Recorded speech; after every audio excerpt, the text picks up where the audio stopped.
आज नूतन वर्ष हिंदू धर्मामध्ये अतिशय सर्वात महत्त्वाचा असा सण म्हणजे 3.5 मुहूर्तापैकी एक मुहूर्त असलेला गुढीपाडवा आज आपण सगळे साजरा करत आहोत.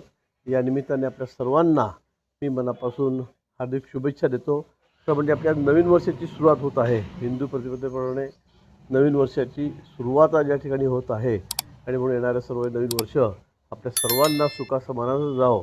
यावर्षी आता पाऊस समोर येत आहे. पावसाळा चांगला हो, शेतकऱ्यांना चांगले सुगीचे दिवस दे, चांगलं पिकू दे, एवढीच परमेश्वरचरणी प्रार्थना करेन. भाऊ पथसंचलनात देखील आपण दरवर्षीप्रमाणे यावर्षी देखील सहभाग घेतात काय सांगा? नाही, मी बाल स्वयंसेवक आहे. मी सुरुवातीपासून प्रत्येक संचलनामध्ये असतो. तर याही वर्षी आहे, त्यात नवीन काही नाही. भाऊ नाशिकमध्ये कॅप्टन अशोक खरात आहे त्यांना ताब्यात घेण्यात आलं आहे. रुपाली चाकणकरांचे काही फोटो व्हिडिओ व्हायरल होत आहेत. पाय धुताना आले त्यांच्या राजीनाम्याची मागणी होते. असे अनेक महाराज आहेत. आपण बघितलं असेल या 10-15 वर्षाच्या काळामध्ये अनेक जे मोठे मोठे महाराज स्वतःला स्वयंभू महाराज करून घेतलं होतं त्यांचे अनेक लाखो अनुयायी आहेत खरं म्हणजे. तर त्यात कोणाची चूक आहे मी असं म्हणणारच नाही ना. एकदा आपला समाज कसा आहे, सगळा भावूक आहे.